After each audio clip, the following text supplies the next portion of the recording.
ধুবুৰী জিলাৰ গোলকগঞ্জ সমষ্টিৰ নৱনিৰ্বাচিত বিধায়ক অশ্বিনী ৰায় চৰকাৰ আমাৰ সৈতে আছে আৰু তেখেতৰ পৰা জানিবলৈ যত্ন কৰিম। তেখেতক আমি প্ৰথমতে শুভেচ্ছা জ্ঞাপন কৰিছোঁ। আপোনাৰ শুভেচ্ছা জ্ঞাপন নমস্কাৰ। এইবাৰ আপুনি নতুনকৈ পুনৰবাৰ জয়লাভ কৰিছে। কি ধৰণে পৰিকল্পনা কৰিছে যেহেতু আপোনাৰ ডিলিমিটেশ্যনৰ পিছত গোলকগঞ্জ সমষ্টিটোৰ পৰিৱৰ্তন জনগাঁথনি পৰিৱৰ্তন হৈছে, কি ধৰণে আপুনি আগবাঢ়িব বা কি চিন্তা চৰ্চা কৰিছে যেহেতু আপুনি জয়লাভ কৰিছে? আজি ND24 মই প্ৰথমতে ND24ৰ জৰিয়তে গোটেই অসমবাসী গোলকগঞ্জ সমষ্টি সকলোকে মই মোৰ আন্তৰিক ধন্যবাদ জ্ঞাপন কৰিছোঁ। আৰু বিজয় হোৱাৰ পিছত মোৰ সমষ্টি বা আমাৰ সমষ্টি গোলকগঞ্জ সমষ্টি আপোনালোকে জানে যে বৰ্ডাৰ বাংলাদেশ বৰ্ডাৰ আৰু আমাৰ পশ্চিমবংগৰ বৰ্ডাৰ অঞ্চলত ৰাজ্যসকলে যথেষ্ট বিভিন্ন সমস্যাৰ সন্মুখীন হয়। বিশেষকৈ প্ৰশাসনিক যেতিয়া ব্যৱস্থাত আমাৰ কি হয়, ইণ্টাৰনেশ্যনেল বৰ্ডাৰত আমাৰ মানুহখিনি চলা ফিৰাত ব্যাঘাত হয় আৰু ইণ্টাৰ ষ্টেট বৰ্ডাৰখিনিত আমাৰ ব্যৱসায়িক দিশত মাজে মাজে পশ্চিমবংগৰ পৰা ইমান দিন আমি বহু বাধাৰ সন্মুখীন হৈছে।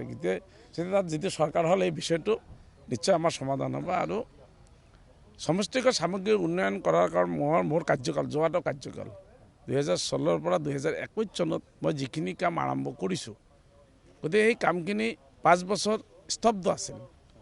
গতিকে এজন কংগ্ৰেছৰ বিধায়ক আছিল আৰু কংগ্ৰেছৰ বিধায়ক মানে কাম কৰাৰ মানসিকতা নাথাকে, সমষ্টিটো বহু পিছ পৰি গ'ল। গতিকে ৰাইজে মোক পুনৰবাৰ আশীৰ্বাদ কৰাৰ কাৰণে মোৰ উদ্যম যথেষ্ট বৃদ্ধি হৈছে আৰু দায়িত্ব বৃদ্ধি হৈছে। এইবাৰ যথেষ্ট ভোট পাই যিহেতু মই তাত জয়যুক্ত হৈছোঁ, মই পুৰণা কামখিনি সম্পূৰ্ণ কৰি গোলকগঞ্জ সমষ্টিৰ শিক্ষাৰ ক্ষেত্ৰত আৰু যাতায়াত স্বাস্থ্যৰ ক্ষেত্ৰত এই তিনিটা বিষয়ৰ পৰা মই গুৰুত্ব প্ৰদান কৰিম। বিশেষকৈ গোলকগঞ্জ সমষ্টিত আমাৰ এখন বিশ্ববিদ্যালয় আমাৰ প্ৰস্তাৱ আছে, ৰাইজে ডিমাণ্ড কৰিছে, আৰু গংগাধৰ নৈৰ ওপৰত তৃতীয়খন দলং, আৰু স্বাস্থ্যৰ যিহেতু আমাৰ সীমামূৰীয়া অঞ্চল, এই সীমামূৰীয়া অঞ্চল আমাৰ ধুবুৰী মেডিকেল কলেজ যথেষ্ট দূৰ হয়। চিকিৎসাৰ ক্ষেত্ৰত এখন ভাল হস্পিটেল আমাৰ স্থাপন কৰাৰ কাৰণে নিশ্চয় বিধায়ক হিচাপে মোৰ যিখিনি শক্তি থাকে, যিখিনি মই সামৰ্থ্য থাকে, সকলোখিনি প্ৰয়াস কৰি এই তিনিটাৰ ক্ষেত্ৰত মই আগবাঢ়ি লৈ যাওঁ। তাৰোপৰি যিহেতু নিয়োগৰ ক্ষেত্ৰত চৰকাৰখনে নতুন নতুন চিন্তাধাৰাৰে আমাৰ অহাটো কাৰ্যকালত প্ৰতিখন সমষ্টিত 10,000কৈ নিবনুৱা যুৱক যুৱতীক আৰ্থিকভাৱে সহায় কৰিব। মই সেই আৰ্থিকভাৱে ব্যৱস্থা কৰা ল'ৰা ছোৱালীখিনিক যাতে ফিডবেক দিব পাৰোঁ, তেখেতসকলক যাতে সম্পূৰ্ণভাৱে ব্যৱসায়িক এটা পৰিৱেশ আনি দিব পাৰোঁ, তাৰ কাৰণে মই লাগি থাকিম। উদ্যোগীকৰণ, আপোনাৰ উদ্যোগীকৰণ ধুবুৰী জিলাখনৰ ক্ষেত্ৰত যদি চাওঁ সম্ভাৱনা যথেষ্ট আছে, বা আপোনাৰ সমষ্টিত উদ্যোগীকৰণৰ ক্ষেত্ৰত আগন্তুক যিহেতু 5 বছৰৰ কাৰণে বিধায়ক থাকিব, এটা বছৰৰ পৰিকল্পনা যদি আমি আপোনাৰ পৰা শুনিবলৈ বিচাৰোঁ, তেতিয়াহ'লে উদ্যোগীকৰণৰ ক্ষেত্ৰত আপুনি দৃষ্টিগোচৰ থাকিব নেকি আপোনাৰ? মই বিষয়টো আপোনালোকক মই 4 নম্বৰত ক'লোঁ যে নিবনুৱাসকলক কৰ্মসংস্থাপন দিয়াৰ কাৰণে চৰকাৰে যি ব্যৱস্থা লৈছে, সেই ব্যৱস্থাৰ মাধ্যম দি তাতে বিশেষকৈ আমাৰ এই অঞ্চলটোত আপোনালোকে জানে যে হেণ্ডলুমৰ ক্ষেত্ৰত এটা আজিৰ দিনত আৰু উল্লেখযোগ্য ভূমিকা পালন কৰি আছে। যে যিটো পকালাগি, খেৰবাৰী, আপোনাৰ ছাগলীয়া, ইমানকৈ গোলকগঞ্জ, এই অঞ্চলটো টোটেল হেণ্ডলুম ছেক্টৰত বহু যুৱক যুৱতী নিয়োগ হৈ আছে। গতিকে সেইসকলক মানে সিহঁতক আৰ্থিকভাৱে সহায় কৰিলে, সিহঁতক এটা ভাল প্লেটফৰ্ম দিব পাৰিলে সিহঁতে যথেষ্ট এখন বজাৰ পাব।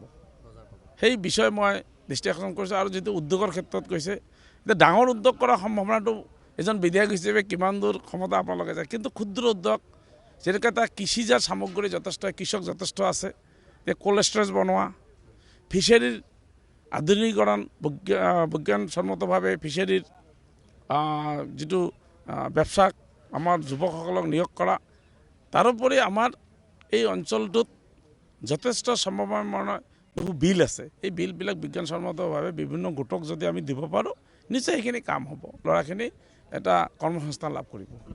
মৎস্য পালনৰ লগতে পশুপালনৰো কিন্তু সম্ভাৱনা আছে। নাই, ইতিমধ্যে আপোনালোকে জানে গোলকগঞ্জত ইতিমধ্যে বহুকেইখন আমাৰ চিকেন ফাৰ্ম, যিটো আমাৰ পল্ট্ৰি ফাৰ্ম বুলি কয়, পল্ট্ৰি ফাৰ্ম আছে। সেইসকলক আমি গভৰ্ণমেণ্ট ছাবচিডাৰীত যদি আমি ফুটাৰখিনি দিব পাৰোঁ আৰু মাৰ্কেটখিনি যদি আমি দিব পাৰোঁ, সেই বিষয় আমাৰ কাম কৰিব লাগিব, কাৰণ যুৱকসকলক আমি কৰ্মসংস্থান দিব লাগিব। মানে অকল চাকৰি বুলি কয়, যুৱকসকলক যেতিয়া আমি কৰ্মসংস্থান দিম, বাণিজ্যিকৰণৰ মাধ্যম দি যিহেতু কৰ্মসংস্থান পাব, এজন যুৱকে 10জন যুৱকক কৰ্মসংস্থান দিব।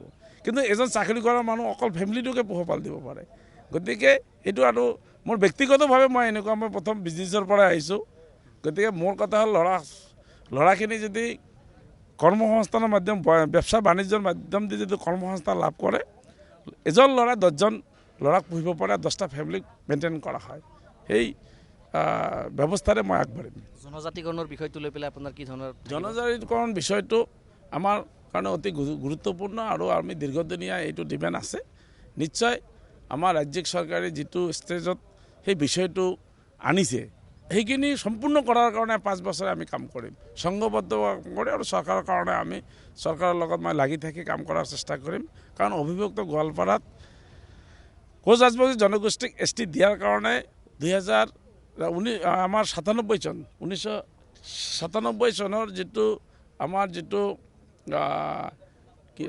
আমাৰ অডিয়েঞ্চ হ'ল আৰু আমাৰ অমন ৰায় প্ৰধানীৰ যিটো প্ৰতিবেদন, সেই প্ৰতিবেদনত স্পষ্টভাৱে আছে। সেই বিষয়টো মই আজি যিটো এটা ভাল আমাৰ এটা অনুষ্ঠান, মই আজি এই বিষয়টোৰ গভীৰভাৱে মই আপোনালোকৰ ওচৰত যাব নোখোজোঁ। সময় যদি হয় আপোনালোকে মাতিব যে কোচ ৰাজবংশী জনগোষ্ঠীক কিয় ST দিব লাগে, বা গোটেই বিষয়টো আপোনালোকৰ ওচৰত দাঙি ধৰিম। এই আছিলে গোলকগঞ্জ সমষ্টিৰ নৱনিৰ্বাচিত বিধায়ক অশ্বিনী ৰায় চৰকাৰ। তেখেতৰ লগত আমি কথা পাতিবলৈ যত্ন কৰিছিলোঁ, আৰু আগন্তুক দিনসমূহত তেখেতে কি ধৰণে আগবাঢ়িব সেই কথা তেখেতৰ পৰা জানিবলৈ যত্ন কৰিছিলোঁ।